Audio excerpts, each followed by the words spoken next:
Le l'homme ouais, le bail ouais, porolna home high, yonga message, yonga message. La dernière fois, nous avons vu l'autorité de la femme. Mais nous avons vu que malgré toute cette autorité que la femme a au foyer, c'est l'homme qui commande quand il parle. Alors, nous avons commencé à voir pourquoi, mais réellement, en quoi consiste l'autorité de l'homme dans le mariage. Restez plongés dans l'univers du Mbok Bassa. Le l'homme ouais, le bail ouais. Bienvenue une fois encore dans l'univers du Mbok Bassa. Il est écrit dans le Mayema Mbok Bassa, au paragraphe 176, le jour que l'homme va chercher la femme pour l'épouser, qu'il prend le commandement sur sa femme. C'est pourquoi l'homme commande la femme et donne les noms aux enfants. Le Mayema Mbok Bassa nous enseigne au paragraphe 182 qu'il y a eu une discussion très ardue entre nos ancêtres qui portait sur de qui, de l'homme ou de la femme, devait aller épouser l'autre. Nous comprenons qu'il n'était pas seulement question d'aller épouser, mais il était plutôt question de l'autorité. Qui, de l'homme ou de la femme, devait être le chef, le responsable du foyer. Il y a un proverbe bassa qui dit que Tolo, Bonjok, Njenkengi, Webakone. C'est ce jour-là que l'autorité a été donnée à l'homme comme responsable du foyer. C'est à lui qu'on s'adresse dans la concession. C'est lui qui représente son foyer dans les choses du Mbok. Donc, le Mbok Bassa reconnaît l'homme comme le chef du foyer. Le Mayema Mbok Bassa nous enseigne encore au paragraphe 182 que l'homme est appelé Likeklinganjok. C'est le nom de celui qui est invincible. Celui-là, quand il fait quelque chose, ça fait plaisir à tout le pays. Cela veut dire que selon le Mbok Bassa, l'homme est fait pour les grandes réalisations. Il est là pour poser des grandes actions, des actions qui concernent l'ensemble de la communauté. C'est à lui que revenait par exemple la sécurité du peuple. C'est la raison pour laquelle ce sont les hommes qui allaient en guerre.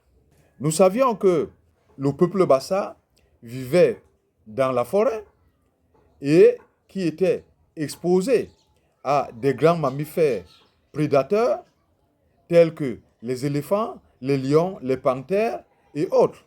Et c'est l'homme qui était chargé d'assurer la sécurité et trouver des stratégies pour que le peuple ne soit pas en danger. Et c'est aussi l'homme qui prenait des initiatives en cas de maladies graves, d'épidémies par exemple. Il était aussi celui qui était chargé des conquêtes de nouvelles terres. De même, c'est lui qui s'occupait de la création et de l'entretien des relations entre les familles et éventuellement entre d'autres peuples. Et je vais profiter pour répondre à une question. Si une femme pouvait être Ndjendjel, nous avons vu que le Ndjendjel c'était un Mbombok. Un Mbombok qui avait la connaissance et la sagesse du Mbok et qui la vivait. Et en termes de relations, c'est le Ndjendjel qui était chargé de cela. C'était le travail des hommes. Cela ne veut pas dire qu'il n'est pas arrivé que la femme puisse être à l'origine d'une relation ou avoir permis de maintenir une relation. Ce rôle, une femme pouvait le jouer à un certain niveau. Mais ce n'était pas, n'est-ce pas, aux femmes de le faire.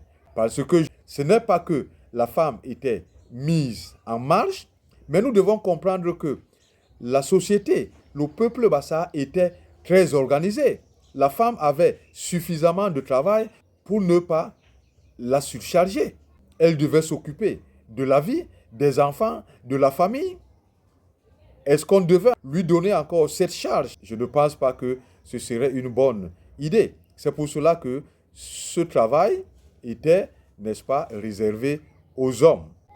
En plus de cela, n'est-ce pas, l'homme avait son travail quotidien qui était de défricher les champs, de tendre des pièges pour chercher le gibier pour que la famille puisse être très bien nourrie, faire la chasse, construire, n'est-ce pas, la maison et d'autres choses. Mais comme je l'ai dit, nous devons comprendre que la société, le peuple Bassa était très très bien organisé. Chacun avait sa tâche, chacun avait son rôle à jouer dans la communauté.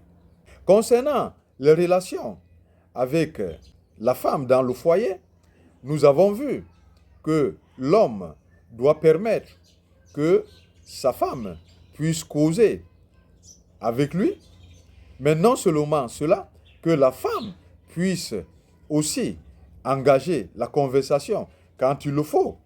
En plus, l'homme a le devoir d'enseigner sa femme.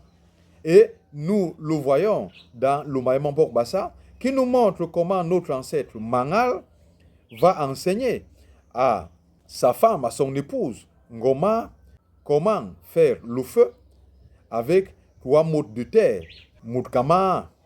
Et il va lui montrer comment, avec des feuilles sèches, avec des cailloux, produire des étincelles pour faire le feu. Si la femme est idiote, soit elle n'a pas voulu être enseignée, ou bien l'homme ne l'a pas enseignée. Voilà, en ce qui concerne l'autorité de l'homme, nous avons compris d'où vient cette autorité. Nous avons compris que le peuple Bassa était très organisé, mais nous ne pouvons pas parler de toute cette autorité, que ce soit de la femme et de l'homme en quelques minutes.